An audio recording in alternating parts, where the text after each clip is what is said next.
The Sabarmati report का नया गाना राजा राम रिलीज हो गया है। ऐसे में इस गाने के रिलीज के मौके पर पहुंचे हैं विक्रांत मैसी, रिद्धि डोगरा और राशि खन्ना, और उन्होंने अपने इस गाने के लॉन्च के मौके पर न सिर्फ पूजा की है बल्कि अपनी खुशी भी जाहिर की है।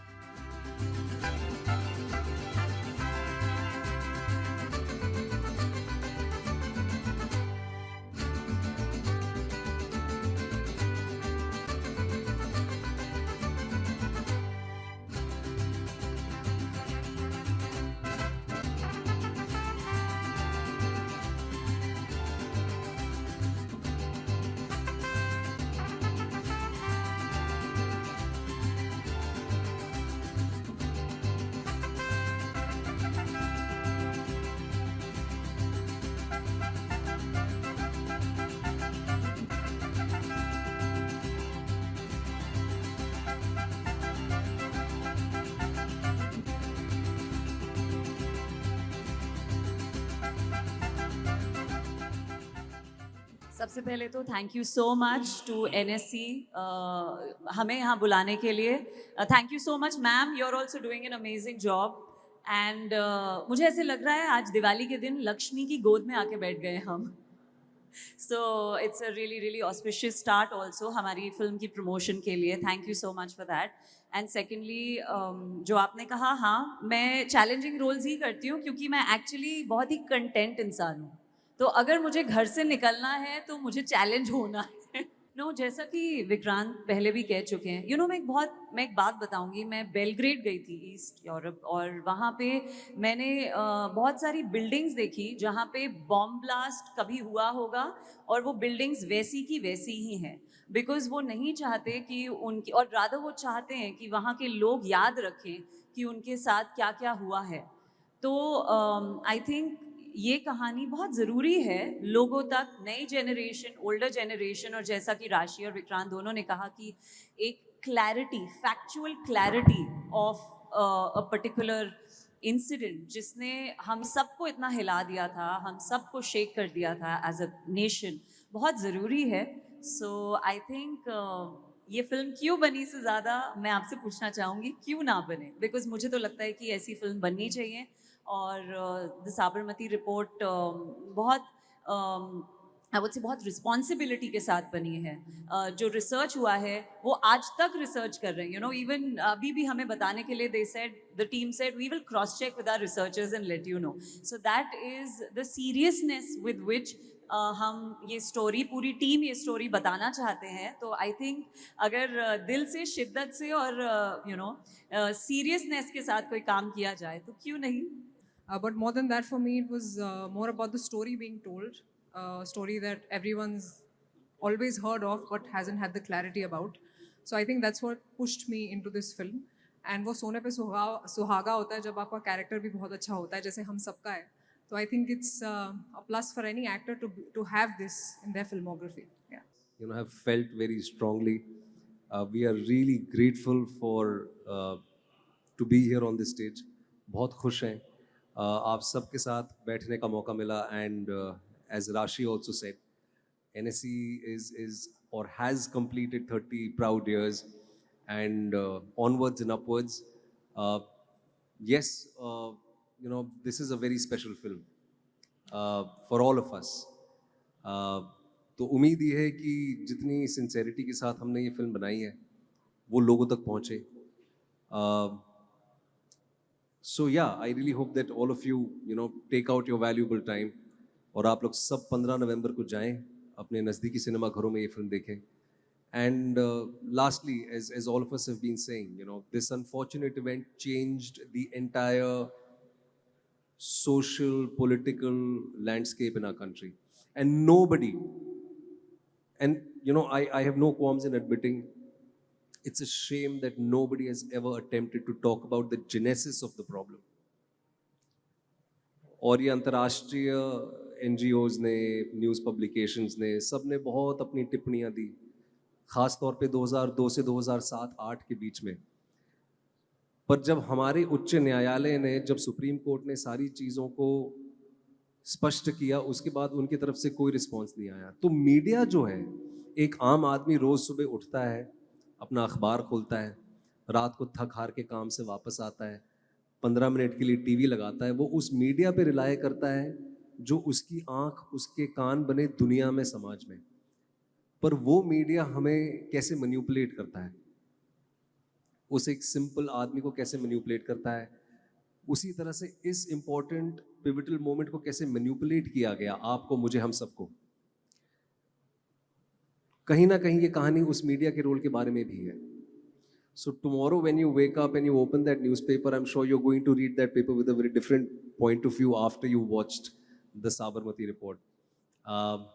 Yeah, and I hope you're also sort of, as we all have been saying, we talk about it, you know, healthy discussions होने चाहिए, चर्चा होनी चाहिए उन तमाम चीज़ों के बारे में जिनके बारे में हम कई बार देखना भी नहीं चाहते. For us to be a healthy democracy, a healthy society, I think certain uncomfortable truths need to be confronted. Yes, and I hope that we are able to achieve this through this film. Excited तो हैं, पर ये थोड़ी अलग किस्म की film है. ये कहीं ना कहीं as a story teller, as an actor, एक रिस्पॉन्सिबिलिटी है, क्योंकि ये बहुत ही सेंसिटिव कहानी है. तो एक्साइटमेंट के साथ साथ नर्वसनेस भी है, और उम्मीद ये है कि जैसे पहले भी लोगों ने मुझे पसंद किया है ऐसे किरदारों में, इस बार भी करेंगे. और लगभग 1 साल बाद मेरी फिल्म आ रही है सिनेमाघरों में, सो आई एम एक्साइटेड कि लोग जाके इस फिल्म को जरूर देखें. मैं अभी विक्रांत को यही बोल रही थी जब ये सॉन्ग लॉन्च हो रहा था, और मैंने सुना था कि वो रिक्रिएट कर रहे हैं कि 22 साल पहले हमें पीछे टाइम में ट्रैवल करवाया है एक्टर ने, बिकॉज ये उस टाइम इतना पॉपुलर हुआ था. आई थिंक हर घर में उनके सीरियल सब देखते थे, मैं भी थी, मैं देखती थी बहुत सारे सीरियल एकता मैम के, और this was one of the very popular tunes, and I am really happy कि हमारी फिल्म में अब वो यूज हो रही है. You know, it's like an iconic song, and आप एक बार सुनते हैं तो आपका बार बार सुनने का मन करता है. ये वो गाना. देखिए, एक्टर्स को तो वैसे भी क्रिटिसाइज करते हैं, I know journalist also probably go through the same thing, but मेरी इज्जत जर्नलिस्ट के लिए बहुत बढ़ गई, क्योंकि जर्नलिस्ट अपनी जो जॉब है वो अपनी जान से भी आगे रखते हैं. You know that just to dig the truth out, just so that they can bring that news to the people, वो अपनी जान भी जोखिम में डालते हैं. और ऐसे ही हम ऐसे जर्नलिस्ट हैं इस फिल्म में. जब आप देखेंगे आपको पता चलेगा, ना आई होप दैट आपको हम पसंद आएगा. That's very important. I think journalism, सबसे पहले तो मेरा कॉलेज में मैं जर्नलिज्म ऑनर्स करना चाहती थी, पर मैंने साइकोलॉजी कर लिया, तो एक वो सपना पूरा हो गया एक जर्नलिस्ट प्ले करने का. बट मुझे जो सीख मिली है वो ये मिली है कि बहुत रिस्पॉन्सिबिलिटी का काम है, और एक शब्द के आगे का पंचुएशन के पीछे का एवरीथिंग चेंजेस एवरीथिंग. सो ये समझ में आया है कि journalism is a highly responsive, मतलब उसको एक बहुत सिंसियरिटी, इंटेग्रिटी और रिस्पॉन्सिबिलिटी के साथ हर जर्नलिस्ट को वो काम करना चाहिए. और मेरे ख्याल से ये फिल्म एक बहुत अच्छा मैसेज देती है उसके बारे में. जब आप देखेंगे आपको पता चलेगा. अंग्रेजी में एक कहावत है जिसे कहते हैं एडवांटेज ऑफ हाइंडसाइट. अब क्योंकि ये चीज 22 साल पहले हुई है, कहीं ना कहीं हमारी सोसाइटी में इस अनफॉर्चुनेट इंसिडेंट को एक क्लोजर मिल चुका है. सुप्रीम कोर्ट की तमाम कमेटियां बनी है, तमाम वर्डिक्ट्स आ चुके हैं, हाई कोर्ट, सुप्रीम कोर्ट, सब का एक फैसला अब आ चुका है. तो फैक्ट्स आज हमारे सामने हैं. सो एडवांटेज ऑफ हाइंडसाइट ये रहा है कि तमाम फैक्ट्स को मद्देनजर रख के ये फिल्म बनाई गई. 6 महीने जितने भी फैक्ट्स, जितनी भी सच्चाई है जो आपके पास भी पब्लिक डोमेन में अवेलेबल है, उन तमाम चीजों को रिसर्च करके ये कहानी लिखी गई है. तो रिस्पॉन्सिबिलिटी बहुत होती है, जैसे हम सब कह रहे हैं.